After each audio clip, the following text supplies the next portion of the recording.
की बड़ी खबर आपको बता रहे हैं। ईरान ने अब तक का सबसे बड़ा हमला इजराइल के ऊपर किया है। न्यूक्लियर हब डिमोना को निशाना बनाया गया है। इस बीच डोनाल्ड ट्रंप ने ईरान को 48 घंटे का अल्टीमेटम दे दिया है स्ट्रेट ऑफ हॉर्मुज खोलने का। तो क्या कुछ चल रहा है मिडिल ईस्ट में, इस मामले में ज्यादा अपडेट के साथ मेरे साथ जुड़ रहे हैं कैपिटल टीवी के editor in chief doctor Manish Kumar. Sir, क्या कुछ चल रहा है मिडिल ईस्ट के अंदर? अब अल्टीमेटम दे दिया गया है तो अब क्या होगा? देखिए, जो सबसे बड़ी चीज है, जो 48 घंटे का समय दिया गया है, डोनाल्ड ट्रंप ने सीधे सीधे चेतावनी दी है कि अब 48 घंटे का समय दे रहा हूं, इसके बाद कोई समय नहीं दिया जाएगा। ये जो स्ट्रेट ऑफ हॉर्मुज है, जिसके ऊपर से तमाम जो शिप्स गुजरती हैं, ऑयल टैंकर्स गुजरते हैं, वो अगर रास्ता क्लियर नहीं किया गया, अगर वो फ्री नहीं हुआ, तो फिर ईरान के ऊपर वो इस तरीके का हमला करेंगे कि ईरान अपने आप को फिर संभाल नहीं पाएगा। किस तरीके से? तो साफ साफ उन्होंने कहा कि फिर हम जितने वाटर स्टेशंस हैं और पावर स्टेशन हैं, उसके ऊपर हमला हम शुरू कर देंगे। और सबसे पहला हमला, जो सबसे बड़ा प्लांट है, starting with the biggest one first, ये इन्होंने बोल्ड लेटर्स में ट्रुथ सोशल के ऊपर लिख करके ये धमकी दी है। अब इसका मतलब क्या हुआ? इसका मतलब ये हुआ कि अभी तक इन सब चीजों के ऊपर टारगेट नहीं किया जा रहा था। मिलिट्री टारगेट्स किए जा रहे थे, जहां जहां न्यूक्लियर हब्स था वहां टारगेट किया जा रहा था, मिसाइल जहां पे ठिकाने थे उसके ऊपर टारगेट किया जा रहा था, जो आर्मी इंस्टॉलेशंस थे, जो इंफ्रास्ट्रक्चर, जो जहां एयरपोर्ट्स वगैरह जो है, उसको टारगेट किया जा रहा था। लेकिन जैसे ही ये मसला पावर स्टेशन का आएगा, तब इसका रेमिफिकेशन ये होगा कि इसके बाद ईरान के अंदर बिजली ही नहीं होगी, पावर सप्लाई खत्म हो जाएगा, पब्लिक बेचैन हो जाएगी। इतना ही नहीं, इन्होंने कहा है कि हम वाटर स्टेशन के ऊपर भी हमला करेंगे।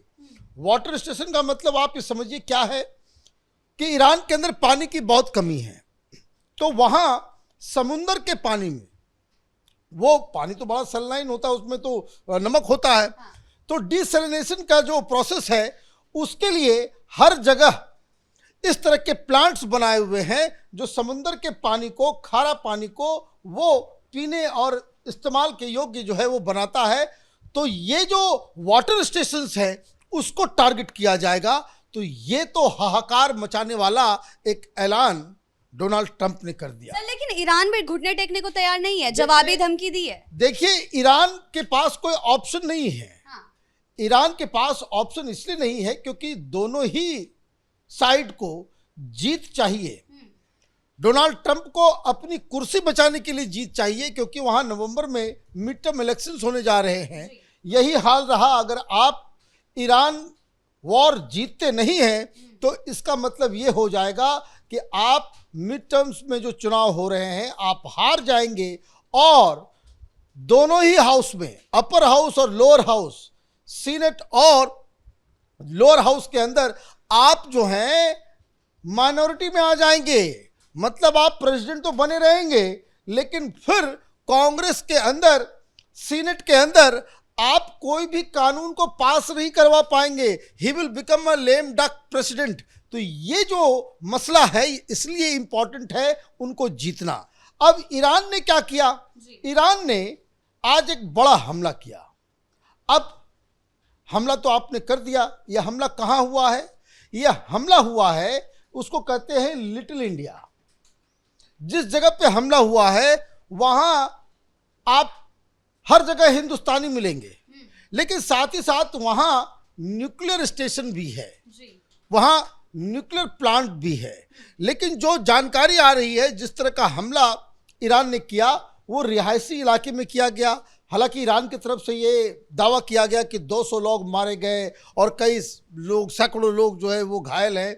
लेकिन जो ग्राउंड में जो लोग गए, जो ग्राउंड से जो जानकारी आ रही है, वो ये बताया जा रहा है कि हताहत इतना नहीं हुआ है। 12 लोग के आसपास लोगों की मौत हुई है, कि चूंकि वो एक रेसिडेंशियल एरिया था, और 100 के आसपास लोग जो हैं वो घायल हुए हैं। लेकिन ये सिविलियन एरिया को जो है आपने टारगेट किया। 4 जगहों पे बॉम्बिंग की गई है। ये एक और एस्केलेशन का मसला है। अगर आप इस तरह के सिविलियन इलाकों के ऊपर आप हमला करेंगे, तब इजराइल और अमेरिका वो फिर आपके पावर स्टेशंस के ऊपर, आपके वाटर स्टेशंस के ऊपर, सिविलियन एरियाज को टारगेट करेगा, तो फिर आप उसको किसी तरीके से क्रिटिसाइज नहीं कर पाएंगे।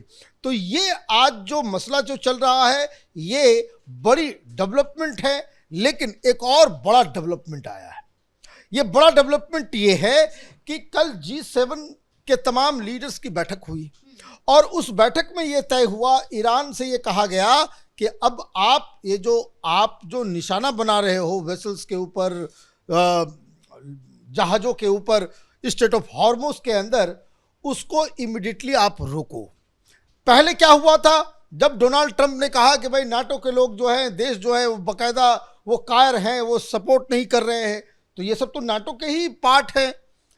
तो ये जो G7 के जो तमाम लीडर्स हैं, उन्होंने ये कहा और इसका इम्पैक्ट ये हुआ है, बताया ये जा रहा है कि एक पनडुब्बी, न्यूक्लियर पनडुब्बी, किसका? ब्रिटेन का, जो ब्रिटेन के प्राइम मिनिस्टर ने इस युद्ध से अपने आप को अलग कर लिया था, वो स्ट्रेट ऑफ हॉर्मुज में, अरबियन सी के अंदर अपने पनडुब्बी को बाकायदा वहां पहुंचा दिया। ये न्यूक्लियर सबमरीन है, इसके अंदर जो है उस तरह के मिसाइल्स हैं जो न्यूक्लियर वॉरहेड कैरी करते हैं, और ये अपने आप में एक बड़ा एस्केलेशन है। और ब्रिटेन की तरफ से ये कहा गया है कि आप जो तमाम जो प्राइवेट जो जहाज है उसको निशाना बनाना बंद करें। तो एक तरीके से आज बड़ी खबर ये भी है कि इस युद्ध में बाकायदा ब्रिटेन भी शामिल हो गया है। कल तक फ्रांस हो, जर्मनी हो, ब्रिटेन हो, ये तमाम देश जो हैं वो मना कर रहे थे, लेकिन आज हम ब्रिटेन के इस युद्ध में शामिल होने के साथ साथ अब जापान भी आ गया। अब दबाव जो है वो जर्मनी और फ्रांस के ऊपर है, क्योंकि डोनाल्ड ट्रंप बड़े नाराज दिख रहे हैं।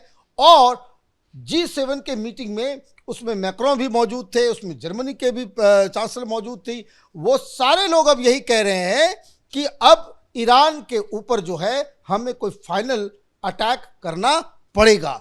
तो इसका मतलब ये है कि अब ये जो युद्ध जो चल रहा था, जो वैसे सोशल मीडिया पे आप जाएंगे तो ऐसा लगता है कि भाई ईरान बहुत ज़्यादा हमलावर है, ये मिसाइल मार रहा है, वो कर रहा है, ये कर रहा है, ये नहीं है।